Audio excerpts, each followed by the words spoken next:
Facebook-յան օգտատեր Յուլիանա Լալաբեկովան Անդրեյ եւ Անի Օհանյանի միջև ծագած սկանդալային դեպքերի թեմայի ֆոնին Facebook-յան իր հարթակում կարևոր գրառմամբ է հանդես եկել, որն էլ ներկայացնում ենք ձեր ուշադրությանը։ Արդեն երկրորդ օրն է Facebook-հայությունն ակտիվ քննարկում է բռնության, իսկ ավելի կոնկրետ ընտանեկան բռնության թեման։ Ինձ չեն հետաքրքրում գործող անձինք, բայց ինձ հետաքրքրում է երևույթը ու դրա հանրային արձագանքը, որը մեղմ ասած այդքան էլ ադեկվատ չի։ Դրա համար երկար եմ գրելու, կներեք։ Մի կողմ դնելով ենթադրյալ բռնարարի ու զոհի ով լինելը, մի կողմ դնելով անմեղության կանխավար կածը, մի կողմ թողնելով մեր հասարակությունում այդքան ընդունված victim blaming-ն ու ամեն ինչում կնոջը մեղադրելու մոլուցքը, ինձ մոտ տպավորություն է, որ մարդիկ լավ չեն հասկանում ինչ է ընտանեկան բռնությունը։ Այո, ցանկացած բռնություն վատ ու դատապարտելի երևույթ է, բայց երբ հարցնում եք ինչ կարիք կա առանձնացնելու ու շեշտելու հենց ընտանեկան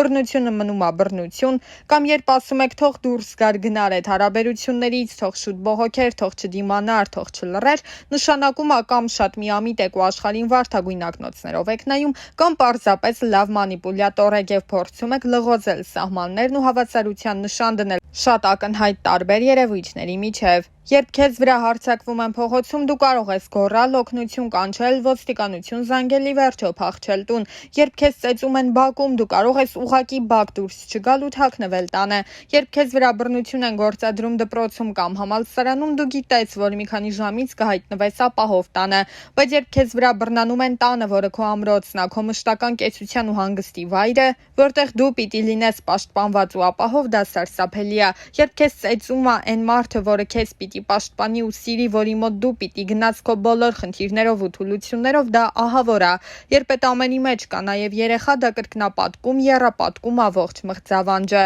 Այդ որ տենց ասում եք թող գնա մի անգամից հեռացի, այդ տենց հեշտ չի, ջանիկներ։ Ինչ որ թյուր կարծիք կա, որ ընտանեկան բռնության զոհ կարա դառնա մենակ խեղճ, կիսագրագետ, ծնողներ, ընկերներ ու կապեր չունեցող, խելք ու փող չունեցող կինը, բայց հիշեցնեմ, որ Ռիհաննային են ծեծել, Հոլլի Բերիին են ծեծել, Պամելա Անդերսոնին ու Քրիստինա Ագիլերային են ծեծել, իսկ Ուիթնի Հյուսթոնը տարիներ շարունակ ապրել է բռնության մեջ։ Ոչ ոք, ընդհանրապես ոչ ոք ապահովագրված չի բռնությունից, ուղղակի մեկի մոտ դա կարող է մի անգամ լինի, որովհետև նա Ռիհաննա է ու կարա դուրս պրծնի այդ ամենից, մյուսի մոտ տևական ժամանակ, որովհետև հիմա անցնենք որովհետևներին։ Եթե ձեզ թվում է, որ ընտանեկան բռնությունը տենց մի օր օդից ուղակի սկսվում է ինչ-որ ռենդոմ ապտակից, դուք սխալվում եք։ Սովորաբար բռնարարը նաև հոգեբանական հող է նախապատրաստում դրա համար։ Բռնարարներն իրականում վախկոտ երևույթներ են ու հարձակվում են այն ժամանակ, երբ վստահ են իրենց անպատժելիության ու զոհի հակադարձել չկարողանալու մեջ։ Դրա համար նախ զրկում են զոհին որոշակի սոցիալական կապերի,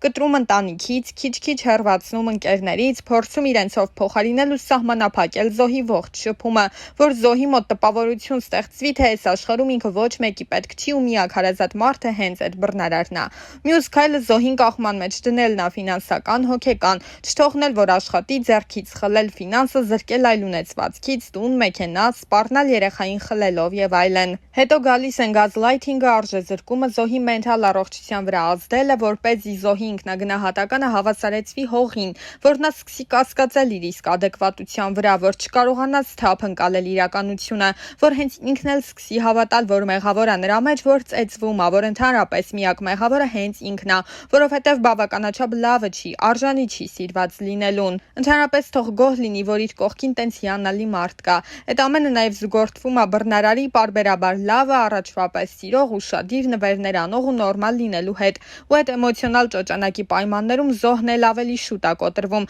որովհետև սկսում է մտածել, վայ, ինքն էլ ինձ սիրում է, լավն է, այ երևի եթե ես ինձ միշտ սենց խելոք պահեմ, ամեն ինչ էլի առաջվա պես կլինի, եթե հունից չհանեմ, չի ծեծի։ Իսկ որ պատկերացնեք, որ այս ամենին ավելանում է նաև հանրային ճնշումը, ինքտես մեղավոր, բռնության մասին խոսելու տաբուացումը, աղբը տնից դուրս չեն հանում, կնոջը միշտ ապրիորի մեղավոր համարելը, երևի լեզվին է տվել են էլ տղամարդը չի դիմացել հոնենց չէր ծեծի, տղամարդու ավելի բարձր սոցիալական դերը, նա հարգված տղամարդ է, ոչ խմում է, ոչ կազինո է խաղում, երբեմն սեփական ծնողների կողմից չընդունվելը, մեծ բաժանված աղջիկ պետք չի, ամեն գնով պահի ընտանիքդ, իրավապահների կողմից լուրջ չընդունվելն ու ընտանեկան բռնության գործին ընթացք տալը, մարդկանց ընտանեկան ու անձնական կյանք ներխուժել համարելը, դա ձեր ընտանեկան հարցերն ա, դուք լուծեք, կսպանեն, նոր կգաք, պարզ է դառնում, որ այդ ծուղակից դուրս պրծնելը եթե ոչ անհնարին, ապա միանշանակ սարսափելի բարդ է։ Ու ամեն անգամ, երբ այդ թեման բարձրանում է, փոխանակ բոլորով քաջալեր ենք խոսելու համարձակություն ունեցած մարդկանց,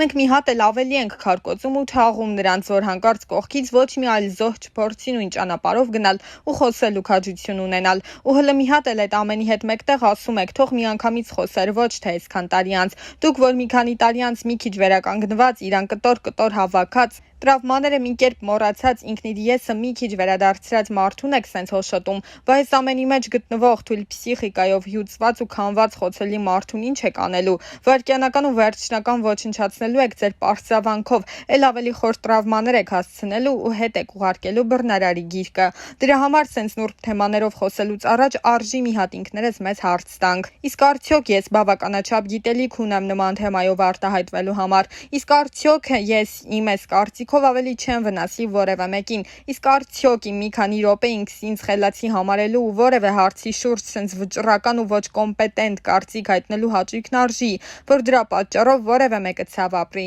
մի քիչ էմպաթիան չի խանգարի բոլորիս, նշել էր օգտատերը։ Ավելենք, որ ավելի վաղանին հայտնել էր. Ճանապարհը լի էր վախերով ու պայքարով, ես սիրում էի այն մարդուն, ով հմայեց ինձ, բայց ջենթլմենի գեղեցիկ դիմակի հետևում սարսափելիներ թաքնված։ Սկզբում ամբողջ ժողովրդի աչքի առաջ ծնվեց հեքիաթը, դուք հավատացիք նրան այնպես, ինչպես ես։ Շուտով աշխարհը սկսեց փլուզվել։ Իմ ամեն օրը սկսվում էր տագնապով ու անհանգստությունով, այսօր նա չար կլինի, թե բարի, նորից կվիրավորի, կհարվածի, թե կրկին սպառնալու է, որ կզրկի երեխայից։ Ես կարծում էի, որ կարող եմ փրկել ընտանիքը և փոխել նրան դեպի լավը, սակայն նրա ագրեսիան միայն աճում էր։ Նա չէր գիտակցում, թե որքան ցավ է պատճառում ինձ։ Ես զգում էի, որ հոգիս դանդաղորեն քանդվում է, բայց շարունակում էի հուսալ, որ նա կհասկանա և կփոխվի։ Ես հասկացա, որ սերը չպետք է տառապանք բերի, կներես բառը ելք չէ, դա անընդհատ կրկնվում էր։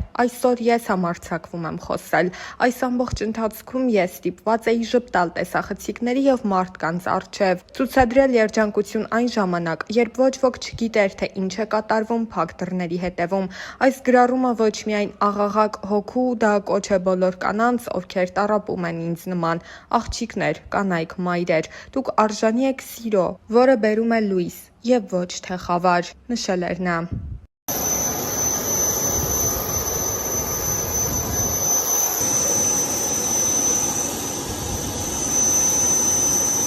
Once you close up this door and just keep out, I'm going to give you some information until then, please.